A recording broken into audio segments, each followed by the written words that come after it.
이게 약 1500년 동안 주요한 시술이 되어 왔고요. 또 우리 시골에 가면요, 할머니들, 특히 할머니들 봄 되면요, 지금쯤 아마 보건소에 많이 오실 거예요. 왜 오시죠? 링게르 놔달라고. 그러니까 수액을 봄 되면 이제 정신 차리기 위해서, 기운을 차리기 위해서 이제 수액을 맞으려야 된다는 생각을 하는 경우가 있거든요. 실제로 그 맞으면 기운 나잖아요, 그죠? 서양에서는요, 봄 되면요, 피 뽑으러 갑니다. 그러니까 우리 수액을 놓듯이 피를 뽑는 거죠. 봄맞이죠. 그럴 정도로 엄청나게 많이 시행했던 그런 시술입니다. 우리는 뭐 먹고 체하면 어떡하죠? 손 따죠, 그죠? 손 따죠. 이것도 일종의 사율인데 그것과 비교가 안 될 정도라는 거죠, 여기는. 그래서 그러니까 생리적 변화가 이를 정도라고 한다면 뭐 한 1리터 이상 뽑는 거예요. 그러니까 엄청난 양을 뽑는 거죠. 그리고 이 치료는요, 또 재밌는 게, 이론적으로 이것이 옳지 않다고 하는 사실이 밝혀진 게 혈액순환이 발견된 겁니다. 과거에는 혈액이 돈다는 걸 몰랐다고 그랬죠. 혈액순환을 몰랐어요. 그런데 1628년에 영국의 윌리엄 하비라고 하는 의사가 아주 간단한 실험을 통해서 우리 혈액이 돈다, 온몸을 돈다라고 하는 사실을 밝혀냅니다. 증명해냅니다. 그러니까 혈액순환이에요. 근데 윌리엄 하비도 의사였거든요. 의사였는데 재밌는 건 이 양반이 이론적으로 아주 정교한 이론을 통해서 아주 간단한 실험을 통해서 온몸에 혈액이 돈다라고 하는 사실을 밝혀놓고는 자기 환자는 여전히 피를 뽑습니다. 그러니까 이게 이 관습이라고 하는 것이 얼마나 오래 가느냐 하는 거죠. 아까 제가 고래사냥에 관한 얘기를 했습니다만 여기도 마찬가지라는 거죠. 그래서 이론적으로 올바른 것과 그것을 실천하는 것과 반드시 일치하지 않을 경우가 있다는 얘기를 여기서 하는 것이죠. 또 한 가지는 이제 여기서 생각할 거가 뭐냐 하면 과학이라고 하는 것과 문화라고 하는 것이 그렇게 칼로 자른 듯이 분리가 되지 않는다는 거죠. 과학 속에 문화가 들어가 있고 문화 속에 과학이 들어가 있습니다. 그렇죠? 그래서 이런 사례들이 이제 오늘 말씀드리는 여러 가지 오해와 진실 속에 들어가 있는 겁니다. 또 한 가지 사례를 말씀드려보겠습니다. 이건 과학 시대에 있었던 일인데요. 20세기입니다. 20세기면 상당히 이제 과학적 진전이 있었던 때 아닙니까? 의학도 그렇고요. 그죠? 근데 20세기 어떤 이제 설이 있었는가 하면요. 제가 이제 치과의사 출신이거든요. 근데 치과의사 배울 때 나왔던 게 뭐냐면 국소 감염설이라는 게 있습니다. 이건 뭐냐 하면 신체 일부에 특히 치아에 뭔가 감염의 원인이 있으면 다른 병이 생긴다는 겁니다. 심장병이 생기고 뭐 정신병이 생기고 뭐 여러 가지 병이 다 거기서 생긴다는 거예요. 이게 국소 감염설이었어요. 이게 이제 20세기 초에 영국의 윌리엄 헌터라고 하는 사람이 이제 와서 미국에 이제 강연을 하면서 다니면서 이제 이 이론을 퍼뜨립니다. 그래서 그다음부터 어떤 일이 벌어지는가 하면 조금이라도 문제가 있는 이는 다 뽑는 거예요. 그 당시에 물론 그 충치가 많아서 틀니를 필요한 사람이 많았겠지만 이 설도 상당한 영향을 미쳤던 것이죠. 그래서 실제로 지금도 학교에서 가르칩니다. 그래서 특히 어떤 때냐면은 이제 그 인공 구조물, 인공 심장 판막이라든가 인공 관절을 가진 사람을 치료를 할 때는 이를 뽑거나 할 때는 반드시 상생제를 주고 해라. 라고 하는 게 남아있거든요. 이제 국소 감염설입니다. 그래서 이게 이제 상당히 오랫동안 널리 퍼져서 지금까지 내려오고 있고 일부 내려오고 있는데 기가 막힌 거는 이거를 아주 끝까지 밀고 나간 사람이 있었어요.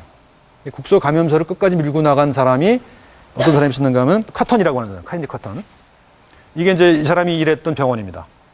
이 사람은 국소 감염설을 정신병에 적용을 합니다. 그래서 정신질환의 원인이 국소 감염이었다는 거예요. 라고 생각을 한 거죠. 그래서 이 주립병원인데요. 여기서 이 병원에서 근무하는 동안에 엄청난 수술을 합니다. 그러니까 정신병 환자가 오잖아요. 입원을 시키잖아요. 그 다음에 이 사람은 뭐 이가 썩은 데가 있어. 그래서 뭐 염증이 있어. 그럼 뽑아요. 그러니까 정신병원에 이제 치과의사로 고용해놓고 뽑아요. 안 나요. 그럼 그 다음에 이제 편도선을 또 잘라요. 안 나죠? 그러면 장을 잘라요. 장을 막 뭐 엄청나게 잘라냅니다. 참 기가 막힌 일이죠, 이게. 제가 이제 의학의 역사를 공부하면서도 이 사실은 알려져 있지 않았어요. 근데 최근에 이제 어떤 사회학자가 이걸 파헤쳐서 책을 쓴 게 있어서 그걸 보고 알았습니다만 중간에 이제 문제가 생겨요. 문제가 생겨서 이제 그 주의 직원들이라든가 환자 보호자라든가 이런 사람들이 문제를 제기를 하기도 하거든요. 그래서 주 상원의원이 조사를 하기도 합니다. 그런데 워낙 그 당시에 주류 정신의학계의 지지를 받는 것이었기 때문에 문제가 없이 넘어갑니다. 특히 이제 1925년에 그 뉴욕타임스를 보면은 이 사람을 칭송하는 기사가 납니다. 그러니까 그 당시에는 이게 아주 과학적인 시술이라고 알려졌던 거예요. 그뿐만 아니라 유럽에 있는 많은 정신과 의사들이 견학을 와요. 배우러. 와서 자기들도 가서 또 했겠죠. 그죠? 그래서 이게 광풍이 분 거죠. 그러니까 거의 20년 이상 했고, 그 다음에 이제 많은 문제가 생기니까, 그 다음에 이제 정신의학회에서 조사를 합니다. 보고에 의하면요, 이 정신병원의 사망률이 45%. 그러니까 수술을 하고 감염으로 죽는 거죠. 근데 당시는요, 우리가 항생제가 제대로 의학계에 도입된 게 20세기 중반이거든요. 2차 대전 끝 무렵이에요. 페니실린이 발명된 게 뒤에 나옵니다만. 이때는 항생제가 없던 때거든요. 항생제가 없던 때인데 그런 큰 수술을 하니, 그죠? 없던 감염이 생기는 거예요. 그러니까 이거는 국소 감염, 국소에 있는 감염을 제거한다는 명분으로 전신 감염을 만들어내는 거죠. 그래서 45%가 죽어요. 기가 막힌 일이죠. 그래서 이제 막 조사가 들어가고 했지만 여전히 정신의학회에서는 엄호를 해줍니다. 그래서 이 사람은 죽을 때까지 계속 이 시술하다 죽었어요.